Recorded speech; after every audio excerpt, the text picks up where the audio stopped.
ও বলতেছে আব্বু থাকলে তো আমাদের এত কষ্ট হইতে না। ছোট্ট দুই হাতে ঝালমুড়ি বিক্রি করা সিফাতের কাঁধে সংসারের ভার। অল্প বয়সেই কঠিন যুদ্ধে নেমেছে এই শিশু।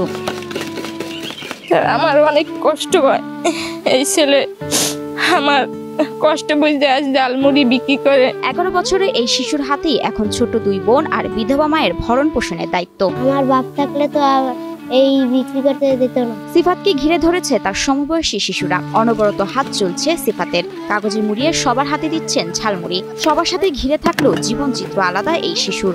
এই বয়সে যে সংসারের বোঝা কাঁধে নিচে, এটা দেখে আমাদের অনেক খারাপ লাগে। এই বয়সের বাচ্চারা খেলাধুলা করবে, এই ঘোরাফেরা করবে, একটু স্কুলে যাবে, লেখাপড়া করবে, আর এই বয়সে সংসারের বোঝা কাঁধে নিচে। যে বয়সের সহপাঠীদের সাথে পড়ালেখা ও হই হুল্লোড় করার কথা, সেই বয়সে ছোট কাঁধে তুলে নিয়েছেন সংসারের বড় বোঝা। প্রতিদিন ক্লাস শুরুর আগে নিজে স্কুল ও পাশের মাদ্রাসায় মুড়ি বিক্রি করে, তারপর ক্লাসে যায় সিফাত। স্কুল ছুটির পর গ্রামের বাজারে বাজারে মুড়ি বিক্রি করে 4র্থ শ্রেণীতে পড়ুয়া সিফাত। সকালবেলা উঠে আমি মুখ টুক ধুয়ে তারপর ঝালমুড়ি লয়ে নামার পর তারপরে আমি এই জায়গায় আইয়া তারপরে আমি ঝালমুড়ি বিক্রি করি 12টা সময়। এবার ক্লাস করে তারপরে ছুটি দিলে যাইয়া খাইয়ে ধুয়ে তারপর নাই ধুয়ে তারপরে আমি আবার নামি। সিফাত মুড়ি বিক্রি করে যা পায় মায়ের কাছে এনে দেয়। মা রুমা বেগম তা দিয়ে সংসারের খরচ চালান। পরে যে কয় টাকা হয় সব মার কাছে দিই আর বাজার টাজার করি।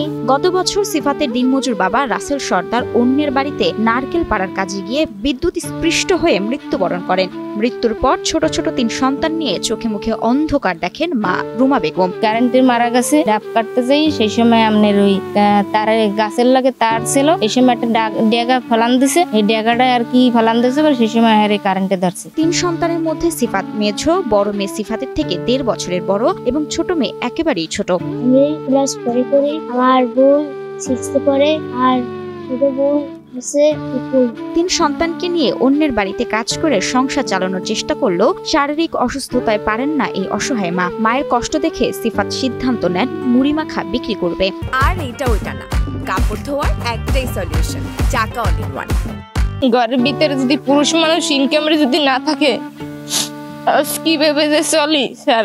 রাব্বু মরে যাওয়ার পর সেই কারণে কষ্ট হয় বিদে আমার ছেলে ঝালমুড়ি বিক্রি করে। পিরোজপুরের ইন্দুরকানী উপজেলার চরনি প্রত্যাশী গ্রামে ঘরের জায়গাটুকু ছাড়া সিফাতের বাবার আর কোনো সম্পত্তি নেই। সেখানে কোনো রকম ভাঙাচোরা ঘরে 3 সন্তানকে নিয়ে থাকেন সিফাতের মা। ছোট এই শিশুর জীবন সংগ্রাম দেখে কাঁদে শিক্ষক ও সহপাঠীদের মন। সিফাত আমাদের বিদ্যালয়ের ছাত্র হিসেবে খুবই ভদ্র এবং নম্র একটা ছেলে। সংসারের টানে এখন 4র্থ শ্রেণীর ছাত্র হয়ে তাকে সংসারের হাল কাঁধে নিতে হচ্ছে। প্রতিদিন বাজারে গিয়ে ঝালমুড়ি বেচে, ও এই ঝালমুড়ি যে রোজগার হয় তা তার মাকে দেয় ও সংসার চালায়। সিফাতের ইচ্ছে লেখাপড়া শিখে বড় হয়ে মায়ের মুখে হাসি ফোটাবে। আমার মার মুখে একটু হাসি ফোটাতে চাই আর বড় হয়ে লেখাপড়া করে আমি ডাক্তার হতে চাই। এদিকে সিফাত ও তার বোনদের মানুষ করতে সমাজের বিত্তবানদের কাছে সাহায্য চান সিফাতের মা। এখন আমাদের ছেলে মেয়ে যদি পড়াশোনার জন্য যদি একটু সাহায্য সহযোগিতা পাইতাম, তাহলে আমাদের ছেলে মেয়ে আমি একটু মানুষ করতে পারতাম।